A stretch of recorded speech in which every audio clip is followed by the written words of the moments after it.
Hello everyone, Wasted Llama here with an individual review of Alan Wake for the Xbox 360.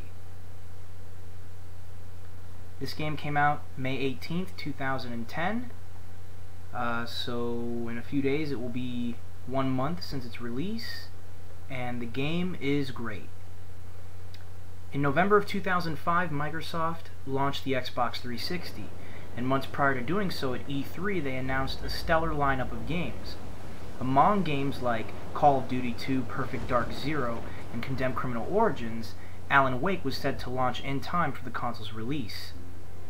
Many people were curious about the game, as little was mentioned and even less shown. Well, the Xbox 360 did launch, and many of the promised titles were released on time. There was only one problem: no Alan Wake. A long story short, Alan Wake was pushed back several times. Things were beginning to look grim, and many of us were beginning to believe that Alan Wake would inevitably never come out. Duke Nukem Forever? Yeah, I'm looking at you. Anyways, was Alan Wake lost in darkness forever? Would he ever see the light? Ladies and gentlemen, I am glad to say that Alan Wake has seen the light, and it is oh so sweet. Alan Wake was developed by Remedy, the geniuses behind two of my favorite games of all time, Max Payne and Max Payne 2: The Fall of Max Payne. Written by Sam Lake, who also wrote both of the Max Payne games, Alan Wake definitely feels like a Remedy game. Those who have played the Max Payne games will immediately feel at home. It's a third-person action game with an involving dark story. The voice acting and cinematic cutscenes are all expertly done, and it's a lot of fun. You play as Alan Wake, a writer who is suffering from a severe case of writer's block. Alan hasn't written anything in over 2 years, and so his wife thinks it would be a good idea to get away for a while to clear his head. Enter Bright Falls. Bright Falls is a small town, the kind where everyone knows everyone. It is a fictitious town, set in a realistic Pacific Northwest type setting, almost like Washington State. Alan and his wife Alice arrive only to discover that strange things are afoot in the town of Bright Falls. Without giving too much away, the story does quickly change pace. Alice disappears and Alan has to find her. Along the way, he encounters infected townspeople trying to kill him. Referred to as the Taken, these villagers are possessed by a darkness, one that only light can destroy. This setup, it basically adds an interesting gameplay mechanic where the player has to weaken the target with light, lowering their protective shield, in order to then defeat them using conventional weaponry. You use everything from pistols to shotguns and rifles, even flares and flashbangs. When you aren't looking for your wife or killing random townsfolk, Alan goes on to find pages of a book he has not yet written. These pages can be read when picked up by the player, and many of them tell of things that have either happened or things that have not yet happened. And it's a really interesting thing to see, because while the story is grounded and the game is linear, it gives the player an even greater sense of mystery, and I found myself constantly wondering how the story was going to play out. I felt like anything could happen, even though I knew it was already set to happen a certain way.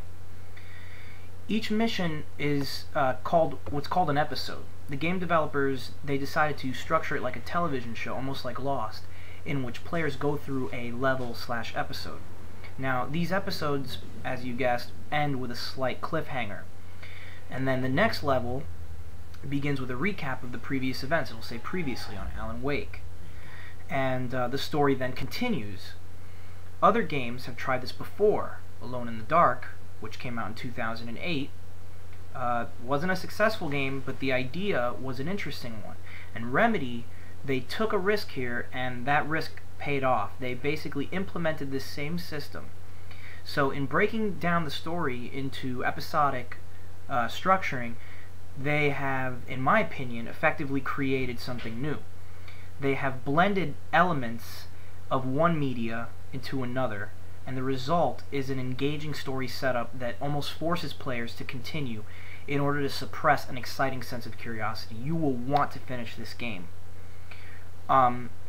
Also, the episodic structuring, it adds a tremendous amount of possibility for downloadable content, which, as a matter of fact, the first DLC pack will be coming out in July. It's going to be very interesting to see how much more they can add to the story, and trust me, after completing the story, you will want to know more. Without giving too much away, there are a lot of remaining questions after this game is done. It's an engaging and entertaining experience that will have you gripping your controller tightly, and I guarantee you that you will not want to put this game down. Alright, now, more of the technical aspects. Graphically, Alan Wake shines, pun intended. The lighting in this game is phenomenal, and I even heard that natively it's actually running in sub HD, not even 720p, it's like 540p. But if that's true, Remedy, let me tell you, that is very impressive, because sub HD or not, this game looks damn impressive, and character models and texture work is top notch, but lighting is the obvious standout thing. Granted, there will be some muddy textures from time to time, but darkness is prevalent in this game, so it actually works to its benefit because it's going to hide what would normally look unappealing. There are a few daytime missions, though, which they look incredible, and the environments are very fleshed out, very good looking. They're almost always outdoors, and they are for the most part huge. They are linear, but still very big. The scope is pretty big. They look wonderful. Cutscenes are also great. Small step up from the in-game graphics engine, but nothing too drastic. Overall, it's one of these games that you're going to show off to your friends. The sound is on par with the visuals. The voice acting is exceptional. Ambient noises and background sounds for the environments also immerse the players. All of the weapons sound great and have a real kick to them. A couple of drawbacks with Alan Wake: the game is very short. You could probably sit down and finish it within 6 to 8 hours. I probably finished it in around 7 or so. There's no multiplayer, but honestly, that doesn't upset me. I enjoy a good single-player experience from time to time, and this is exactly what you will be getting. There are harder difficulty levels that you could play on for added replay value, and there are items and book pages to collect throughout the environments. Achievement whores, there you go. This game does have achievements, as every 360 game does. It is an added incentive. You know, there's nothing too wild, but besides the usual complete this chapter, achievement, you are getting some fun ones. Kill 1,000 of this, whatever. Those are kind of generic, but there's some fun ones. You check the list, and I'm sure you'll be happy. DLC, as mentioned before, is going to add to the story and replayability, so definitely hold on to your copies. And here's basically my verdict. Alan Wake, surprise hit of the year. Honestly, after such a long development history, I did not expect it to be the experience that it was. It's enjoyable, it's entertaining, and it's great to play.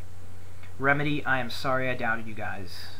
You remain masters of single-player experiences. Linear single-player action games, phenomenal. Alan Wake, it's easily one of my new favorite single-player games in a long while, and I'm looking forward to the DLC that you put out. It's a shame, though, that recent games like Red Dead, which was released on the same day, will most likely, and have most likely, overshadowed Alan Wake. But I assure you, step into the darkness and just find out what the hell is going on in Bright Falls, because this one's to buy. Alright, that's it. I'm Wasted Llama. I hope you guys enjoyed my Alan Wake review. Check out Jose's Blur review on the website, and, well, you guys have been informed, so go out and buy it. It's a great game. Peace.